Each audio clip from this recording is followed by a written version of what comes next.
Americans say that a navigator from an F-15 fighter jet was shot down over southern Iran has been rescued and is getting some medical attention. I'm Borzu Dergahi. This is the latest edition of the Badlands podcast. My newsletter is at borzu.substack.com. I recently had a fascinating discussion on France 24's Week in Review, in which we discussed the latest in the Iran war, as well as the Artemis moon project, the Artemis moon mission, in which 4 astronauts are circling the moon, going the farthest in deep space, apparently, in history. So just tune in. Top 100 World's Best Current Affairs podcast. So thank you for watching and for listening tonight. In a week where President Trump addressed the nation for the first time since the Iran war started 5 weeks ago, the anticipation that it might signal the conflict's end or announce a ground offences or separation from NATO didn't come. Instead, his 18-minute speech repeated much of what we've seen in his rapid-fire social media posts, a mix of "we're almost done and we'll be hitting them even harder in the next 2 or 3 weeks," quote, "bringing them back to the Stone Ages." Essentially, he said, if Tehran doesn't agree to a deal soon, he will strike every electric plant in the country. And on the Strait of Hormuz, a potential Achilles heel for the administration, he had a message for allies. Just take it. Build up some delayed courage. Should have done it before, should have done it with us, as we asked. Go to the Strait and just take it, protect it, use it for yourselves. Iran has been essentially decimated. The hard part is done, so it should be easy. And in any event, when this conflict is over, the Strait will open up naturally. It's been a week that's seen Iran's president address the US people in an open letter attempting to appeal to ordinary Americans, claiming that President Trump is full of manufactured narratives, contradicting his America First policy and alleging he's acting under Israeli influence. The regime's foreign minister, Abbas Araghchi, appeared relaxed as he claimed Iran was prepared for a continuation of the war for 6 more months. Then came reports on Friday of a US F-15 fighter jet shot down in Iranian territory, state TV calling on Iranians to capture the downed crew. If you capture an enemy pilot or pilots and hand them over alive to the military and law enforcement forces, you will be given a suitable reward. It's been a week of increasing exasperation for many countries now caught up in the ripple effect of an energy crisis or who find themselves in a diplomatic moral maze. This is not our conflict, British Prime Minister Keir Starmer told reporters, despite the, quote, noise and pressure after the US Secretary of Defence, or War, asked why the supposedly big, bad Royal Navy didn't step up. And President Trump got personal again with President Macron, who hit back at the Trump show. Then I call up France, Macron, whose wife treats him extremely badly. And he's still recovering from the right to the job. This is not a show. We're talking about peace and war. Everyone bears the consequences, so we need to be serious. We don't say the opposite of what we said the previous day. And we shouldn't speak every day. We need to calm things down. And it's been a week where the world watched 4 astronauts get the heck out of here and head instead into the great beyond, the first human spaceflight towards the moon in 5 decades. The crew of 3 Americans and 1 Canadian carried out a lunar flypast as they set off on a 500,000-mile journey that will take 10 days, potentially setting the record for the longest distance humans have ever travelled. That record set by Apollo 13 in 1970. Their aim, to take a closer look at the far side of the moon and prepare for future landings there, to build a gateway station on the moon's south pole and head start on China in the space race to reach Mars, 33 million miles away, in the next decade. Artemis 2 is the first step in a sustained presence off of planet Earth in deep space. And if we are successful in doing that, I think Artemis 2 becomes just that first little teeny tiny curb that we stepped up on this really long journey. Let's meet the 4 chosen ones for this week's mission, I am glad to say, on terra firma. In the studio with me, Doug Herbert, France 24's international affairs commentator. Good evening to you, Doug. Evening, Gavin. Difficult to fact-check this, Doug, but astronauts in the International Space Station have said you can see the White House from orbit. You can see the shape, the roof, the outline of the building. Take a look at this satellite image. This is from the International Space Station from NASA. White House is marked out here. They almost certainly cannot see any of the construction work going on for Trump's ballroom, which he's been ordered to stop this week. Yeah, the ballroom has been another big issue on the on the agenda there. There was a cartoon that ran this week in the U.S. press showing the Situation Room, where the White House, the president and his top commanders all gather around in moments of crisis and thick moments in history and try to take big decisions. And you had crossed out everything about war planning and military objectives, and you had sort of like instead, the carpeting in the ballroom, the chandeliers as the agenda of the upcoming meeting. I know it's glib, it's tongue-in-cheek, and you might chuckle at it, but there is a sense in this week, we have heard actually these references to the ballroom in a week when, you're right, there's been legal pushback against this ballroom and the reasons Donald Trump has cited for having to build it and destroy part of the White House, and a lot has to do with national heritage and patrimony. So effectively putting a pause to it from the Supreme Court. Down the road from the White House, 1600 Pennsylvania Avenue. Let's move to 950 Pennsylvania Avenue, which is the Department of Justice. Goodbye to former Attorney General Pam Bondi this week. Welcome, Todd Blanche, replacing her. The Epstein files, her downfall. Yeah. Donald Trump had been, reportedly growing more and more increasingly frustrated with her inability to, as he sought, to play the role on TV, to communicate on his behalf, to basically go to bat for him, to protect him. The irony with Pam Bondi is, she spent the last day, she was actually accompanied him to the Supreme Court to see the birthright, arguments, Donald Trump making that historic appearance for a president at the Supreme Court. And she was with him at his side. And the reports have it that, up until perhaps, the very last hours, she believed that she, was making a good case for her job, and perhaps that the writing wasn't on the wall for her and that she might still be spared her job. But, Donald Trump thought otherwise. She just became, like Kristi Noem, too big a liability. And there may be other writing on the wall for some other members of this administration. She has transitioned to the private sector. Doug, good to be with you tonight. Buckle up. Let's also bring in Eric de la Reguera, Paris correspondent for Sweden's Dagens Nyheter, or DN as it's known, today's news, the country's flagship daily newspaper and online platform too. Founded in 1864, Eric is the former publication correspondent in Latin America too, the author of the acclaimed books Grand Britannia, Border Breakers, Global Migration and the Walls of Nationalism, and Cocaine, the drug that made the middle class start doing drugs. Good evening to you, Eric, as well.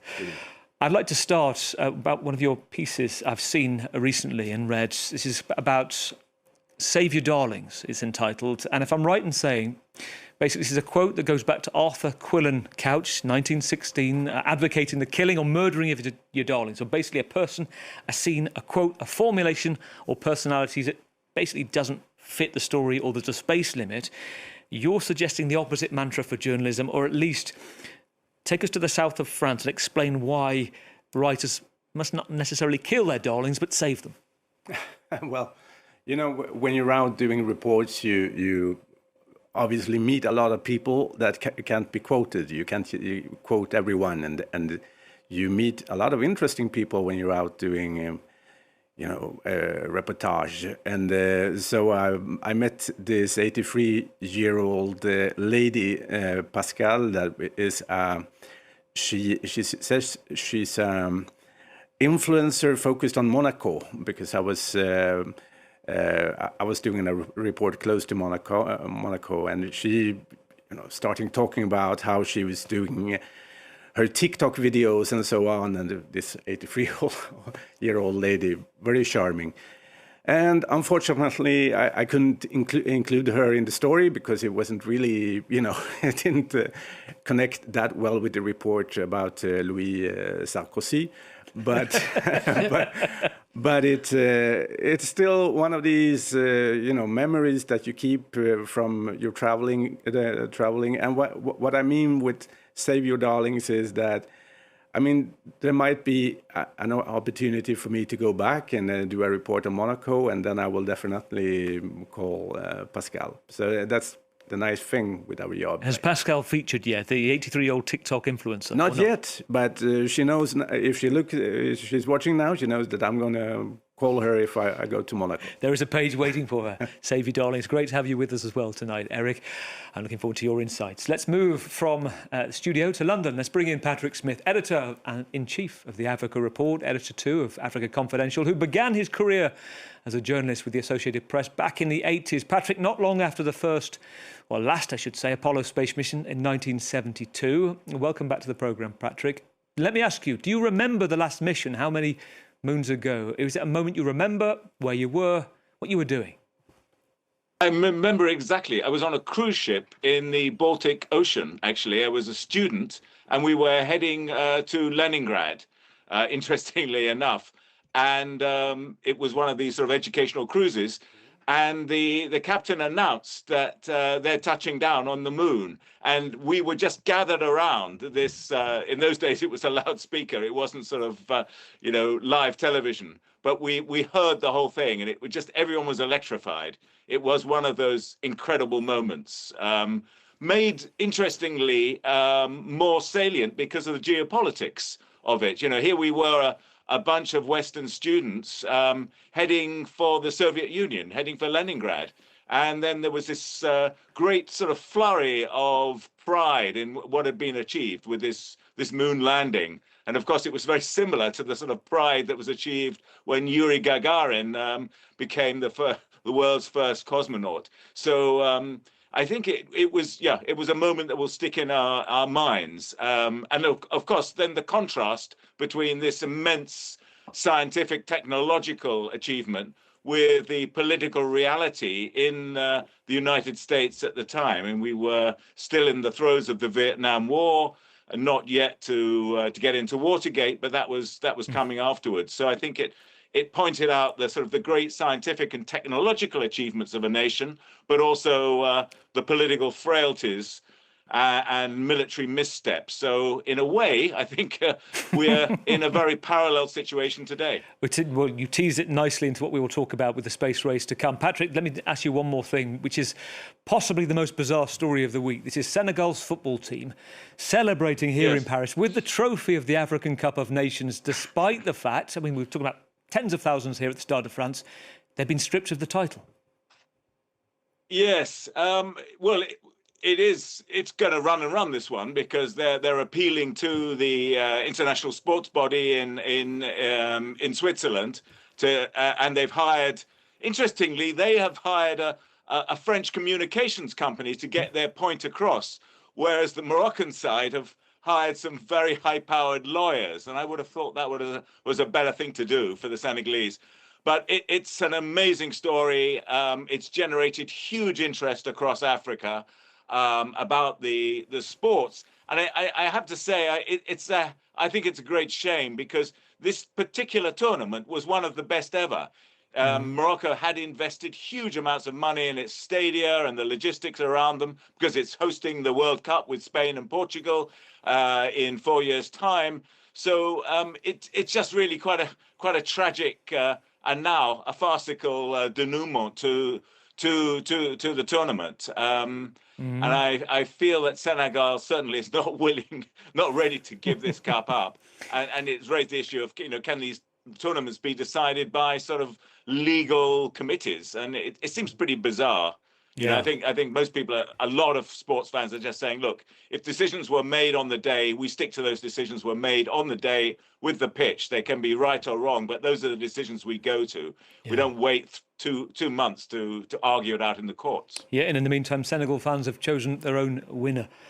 Fantastic to have you with us, as always, Patrick. Let's complete the lineup. Let's go to a great friend of the programme, Borzou Daragahi, three-time Pulitzer Prize-nominated, independent international correspondent, author of the Substack Badlands as well. Borzou, do you remember the Apollo 17 mission of 1972? Do you have launch fever this time round?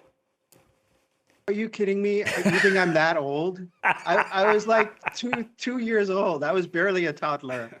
And listen, Borzou, Doug here has a photo of him at 1 year old in front of the TV with his parents watching it. Is there any photo evidence of you? No. Yeah, I don't remember anything about the Apollo mission, but I'm fascinated by science and space travel, and I've followed, and I'm really, I was excited about this Artemis mission. Borzou, always good to hear your analysis. Let's begin.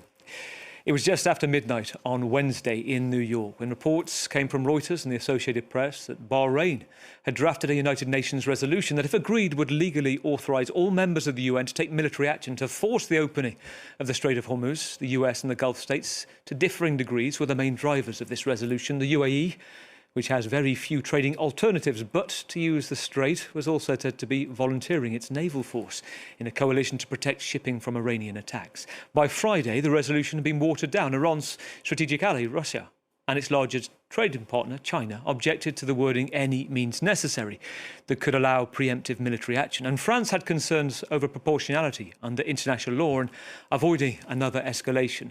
This was the view from President Macron on a state visit this week to South Korea. There are people who argue for forcibly clearing the Strait of Hormuz through a military operation, a stance that has at times been expressed by the United States of America. I say at times because it has shifted. That has never been the option we have chosen, and we consider it unrealistic. So that UN decision at the Security Council now goes ahead this weekend on defensive actions, the redrafted version. If you're watching this live, you won't know. If you're watching this later on podcast, you'll be ahead of me on this one.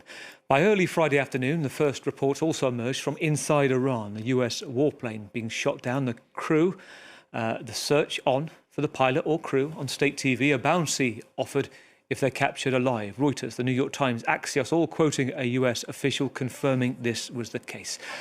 Doug, first, what's your reading of the situation and, if true, what it means for the conflict? Well, first of all, it's an ongoing search and rescue operation, right? One has been reportedly rescued. The fate of the second, this is if it's an F-15E, as the photos suggest, it's a two-member crew. So one of these members, unknown. Did he eject? Did he go down? And there's a scramble on right now, right? Let's be honest. There is a two-pronged search and rescue, but very different types of searches and rescues. One is the U.S. with their Apaches, their drones, their helicopters flying around at low altitude, presumably very ripe, vulnerable targets in over hostile territory, trying to presumably find this missing crew member, locate him before, as Iranian state TV has been urging Iranians to find members of that crew, whoever may be out there, if anyone. And that would be, you can imagine, if it were the Iranians who get there first and retrieve, whether it's a body or whether it's a surviving crew member, that's not exactly what the White House and the military brass back in Washington want to see right now. The spectacle of captured American U.S. military personnel being paraded, perhaps, on Iranian state-controlled, state-affiliated television, it would be a double whammy in the sense, Gavin, that already public opinion for this war is at record lows for almost any war that U.S. has waged in recent and not so recent decades. Usually at the very beginning of a war, Americans tend to rally behind the commander-in-chief, even Americans across on the other side of the political spectrum who wouldn't normally support the president. That has not been the case in this war, just the opposite. There has been, although obviously much tighter Republican support at home, the polls are showing sort of a coalescence of a lot of people across the political spectrum having a very bad feeling about this war and what they see as the lack of explanation for this war. So, Pete Hegseth, Defense Secretary Wright, said just a few days ago, he basically said that Iran's air defenses had been so devastatingly degraded, as he put it, that the U.S. is going to start sending lumbering B-2 bombers across the skies, a show, presumably, that the U.S. has complete dominance of the skies. Well, apparently not. The F-15Es, they're small, they're light, they're agile planes. They're not the easiest things to hit. If, in fact, an F-15 was hit and downed over Iran, it shows that the Iranians may have a diminished weapons supply. They may be a little down. They're certainly not out, and they're still able to retaliate, possibly with lethal effect.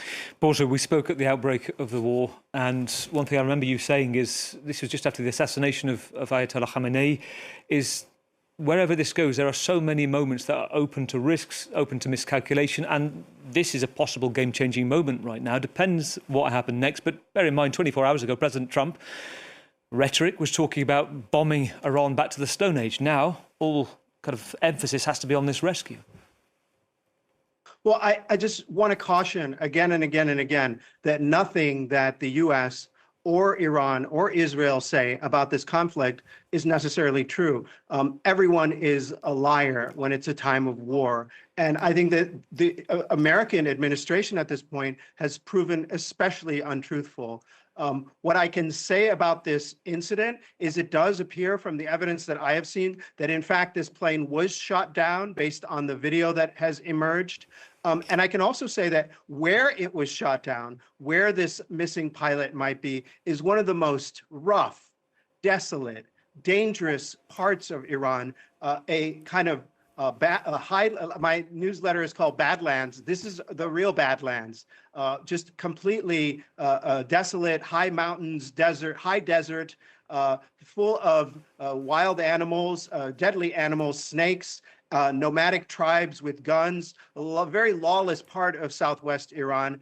This is why they probably had to offer a reward for the capture of this particular pilot or co-pilot, because the people who are living in that area are generally outside of the law and living according to their own kind of traditions and tribal structures. They're nomadic Kurds and nomadic lore, ethnic lore. So this is a very, very precarious, very high risk, high tension situation.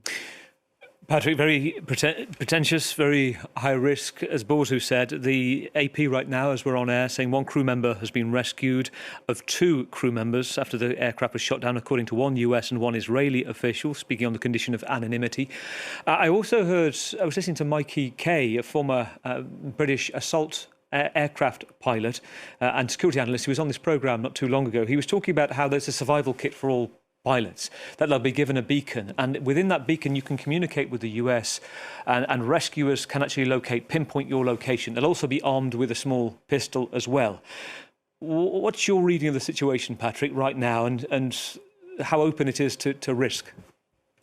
Well, as Bozu said, I mean, it's hugely difficult. I mean, I think some of the reporting of this war has really underestimated the size and the terrain of Iran. We all know 93 million people and so on, but the actual terrain that this war is being fought over and what is really happening on the ground has been obscured in the fog or tissue of lies that have come out about this war.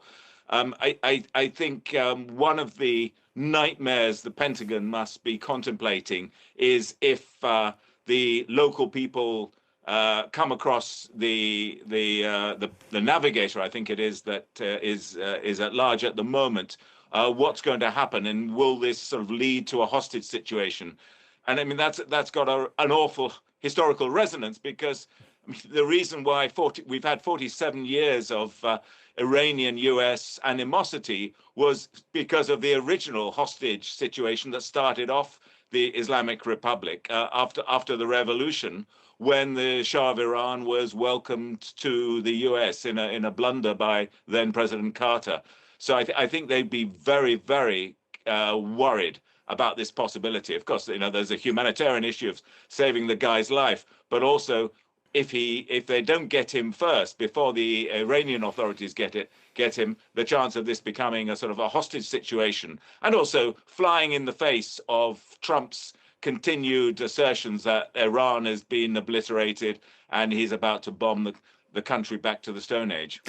Well, speaking of that rhetoric, as we wait to see the outcome of the other crewman to be found, Eric, I also minded of rhetoric versus reality with President Trump talking about the Strait of Hormuz, saying just take it. And there are two things going on. One, we have this UN Security Council meeting this weekend, whether they agree that there should be some military force to, quote, defend, not preemptive strikes, but basically an escort service by the military, which has its critics.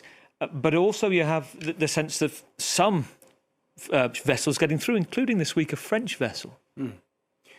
Yes, there is obviously contacts going on, a lot of diplomatic channels being opened quietly in order to help different countries to get the different vessels through. I mean, we have now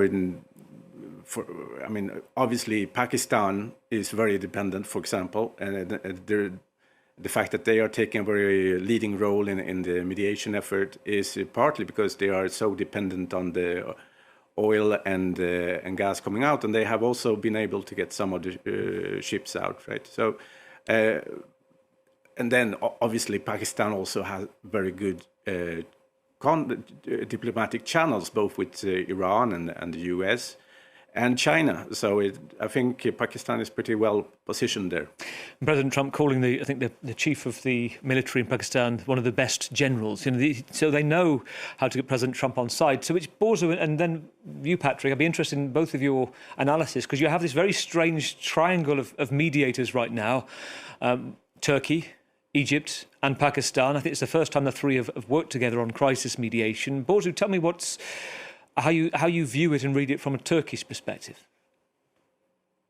I think that Turkey sees this war as a real danger for the region, for energy flows, which is very important for Turkey. And they're not so much dependent on Persian Gulf oil, but Turkey's major security ally, Qatar, is. And so they're very much aligned with Qatar. And this is a disaster in general for the world economy as well. They want to diffuse the situation. Oil, gas, fungible goods. You may think you have your own supply, but much of it is in the hands of the free market. And if the price of oil goes up, Donald Trump keeps talking about we are not dependent on oil. Yeah, in terms of supply, but in terms of the price, it's a global thing. It's not like you can impose socialist style price controls. Another kind of line coming out of the White House that is just absurd. So this impact, this line that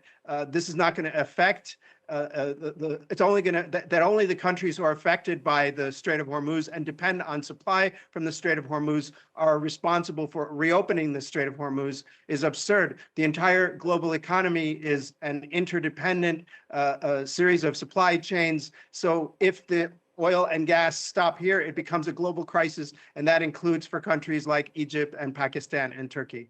Patrick, and you have making up the triangular to Egypt, which the view is some kind of success further down the line. And whilst at the same time, Patrick, in sub-Saharan Africa, talk us through the extent of the economic damage that you've been looking at. It's huge. I think, yeah. I mean, obviously, the point about Turkey and Iran and Pakistan, they are neighbors, and they have every reason to get engaged. And in a sense, but certainly Pakistan, I think Turkey too, would make the most credible interlocutors available. Egypt's got a very special position because it's been nurturing its relationship with the other big Gulf power, Saudi Arabia, which appears to be offering sort of contrary signals about the war. But the sense is after Trump rather gratuitously insulted the Crown Prince, Mohammed bin Salman, with a pretty vulgar remark at the beginning of the week that he could kiss his posterior. I don't think the Crown Prince will be too well disposed to Trump currently. And it's clear that it's doing massive damage to both the Saudi economy, but it's particularly the Emirati economy. But the difference is that the Emiratis, which have a very powerful network actually in Africa in terms of economic and military relations, are publicly very gung-ho for the war. And we've seen these statements from the Emiratis that Trump and the Israelis should finish the job, meaning take Iran out of contention. That clearly isn't happening, and it's highly questionable whether it's even possible it's an interesting to point. Make that happen. Particularly when it comes to the relations with Saudi Arabia. I wanted to get your thoughts in just a moment on going to sub-Saharan Africa, Kenya, Nigeria as well in the west, and South Africa. I want to bring in Eric at this point because you mentioned something, Patrick, talking about kind of the personality clashes, the hubris perhaps, but he's certainly President Trump making his MAGA base very happy, laughing out loud at his asides about other world leaders, to which one of them is President Macron, talking about taking a right hook from Brigitte Macron this week. What have you made about how President Macron has calibrated a response? It's not a show. Maybe think about what you're saying and maybe don't talk every day. I think, he's received a lot of support here in France, and I think the way he's managed it so far is pretty, it's a pretty reasonable level of response. I mean, obviously he doesn't want an open fight with Trump right now. So I think it's a reasonable response. But here in France, as well as in Brussels, the signals coming out from governmental quarters are pretty gloomy, as you know. There's a lot of talk of a long, prolonged crisis, a lot of worrying about this going on for weeks and weeks and perhaps months, and that even if the hostilities stopped, you might have consequences for months and months to come. The consequences for months to come. One thing that we haven't talked about is NATO. In all of this, relations with NATO. Mark Rutte is going to see President Trump in a few days' time at the White House, pre-scheduled visit. He's always chipper, emollient. He's called the Trump Whisperer. Called the Trump Whisperer. Yeah. Rumours are building that Trump might be talking about looking for an exit. He's called NATO paper tiger cowards. Do you think Mark Rutte would still call him daddy? Look, Mark Rutte will probably continue with the same posture, which is very deferential to Trump. Trying to believe that with this transactional president, you need to defer to him in order to get anything done. So you could, agree with his approach or not. But, look, as for Donald Trump, quote, strongly considering pulling the U.S. out of NATO, it's more than, strategically what's actually going to happen down the road. Will the U.S. leave NATO? Probably not in the short term. But it's more a reflection of Donald Trump's inner frustration. And not just inner frustration, you're seeing it more and more. He's wearing it on his sleeve. You can see that this is a president who, even though he is perhaps almost congenitally unable to admit if he makes a mistake, or even not a mistake, even just a misjudgment or a miscalculation, he can't admit it. And therefore, he has to, almost by his very nature, he's wired to have to pass the blame to someone else. The onus of the burden of the blame, pass the buck down the road. So he's lashing out at NATO. Why? Because NATO refused to basically come to his rescue and force the strait to be opened again. Remember, Donald Trump's war of choice is the reason the strait was closed. So if Donald Trump were to get the strait reopened again, it would basically be back to where we started before the war in the first place. So if anything right now, I think his NATO rhetoric is a reflection of his own frustration, his own right now growing, what I would say is not disinterest, but he's losing patience with this war, short attention span. He wants to go on to the next shiny new object. This war has already gone on too long for him. He's sick of it. He's sick of the fact that he's losing in the polls. He's sick of the fact his approval rating is now below 40%. He wants to wash his hands of that war, but he has to do so without looking like he in any way lost. He has to do so in a way that he can not only save face, but make it look like at least that it was a victory. He will declare victory. He will pass the buck. And if that means lashing out at NATO in the process, he will do so. And if he's looking at friends and how to influence people, forget the art of the deal for a moment, Patrick, it's worth taking us to sub-Saharan Africa, where you've been looking in terms of, we talk about how countries are affected, whether it's blackouts, rationing of fuel, or just fuel prices increasing. Where have you been looking at? Where strikes you in particular? Well, it's very different across the continent. You've obviously got 54 states. So the oil producers, the big oil producers like Nigeria, Angola, and Gabon, they are able to bring in some sort of windfall with price of Brent like over 110 a barrel. But both those countries, the two biggest producers, Angola and Nigeria, are constrained by their own production difficulties. So compared to, say, the Gulf War in the 70s, when Nigeria got production up to 2.4 million barrels a day, it's still sort of teetering underneath its OPEC quota, which is around 1.5 million barrels a day.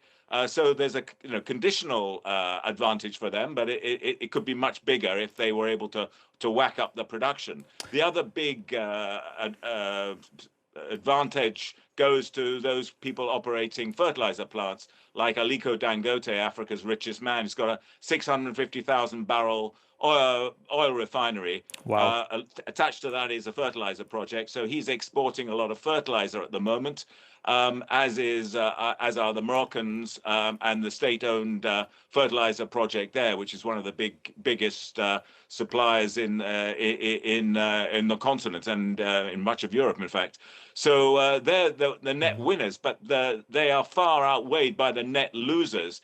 All the sort of 40 or so oil importing countries in Africa are paying far more, and that price rise, Bozu said, I mean, that price rise comes into the market immediately, even for contracts that have already been settled a while back.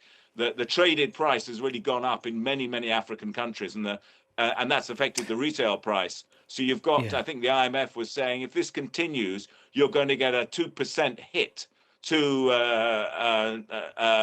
national GDPs, which is, of course, huge. So there are real warnings about that. And then the other thing, for example, the fertilizer that was coming out through the Great Gates of Strait of Hormuz, that's been delayed, and that's going to disrupt the current planting season. So you're going to get we'll get the a lot hit of next delayed year, essentially, harvest, won't we? a lot of delayed planting. So food prices are going to go up too. So we're seeing this in staggered formation. Patrick, let's take us from sub-Saharan Africa. Let's move to Berlin. At 3 o'clock in the afternoon on Tuesday, the Syrian Islamist rebel commander turned president was given a personal guided tour of the Chancellery by Germany's leader Friedrich Merz. Let's take a listen. Das ist unser Parlamentsgebäude. Das ist der alte Reichstag. This is the historic parliamentary building, says the Chancellor, the old Reichstag. The two men were discussing Syria's path ahead and rebuilding the nation after war in front of the one that symbolises the political reconstruction of Germany, which had been devastated by Allied bombing in World War II and rebuilt to house Germany's democratic parliament. The Chancellor pledged €200 million to assist Syria's reconstruction and introduced President al-Shara to German businesses interested in working in the rebuild. For the quid pro quo, Friedrich Merz told the press Syrians could return to help rebuild and grow their country's wealth. And now was the time for the majority of more than 1 million countrymen and women who fled the civil war over a decade ago to return voluntarily, but quite urgently, was desirable, said Chancellor Merz. Over the longer term, within the next 3 years, as President Shara has requested, around 80% of Syrians currently residing in Germany should return to their home country. President al-Shara had framed it as, quote, circular migration model to rebuild Syria while not permanently abandoning ties to Germany. An 80% remigration figure suggested. A day later, Mr al-Shara, speaking at an event in England, said he didn't request that. In fact, this statement is somewhat exaggerated. I did not say this. It was said by others, by the Chancellor. He said that. The return of the refugees is directly linked to the reconstruction of Syria. Bozu Merz and al-Shara, a comedy double act in the making. You said 80%, no, you said 80%. Is it wishful thinking, Bozu, by the German Chancellor, or could this be a moment for Syria to reverse the so-called brain drain? I think it is somewhat wishful thinking.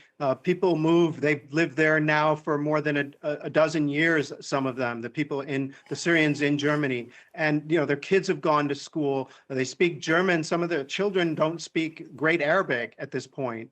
So it's very hard for those people to move back.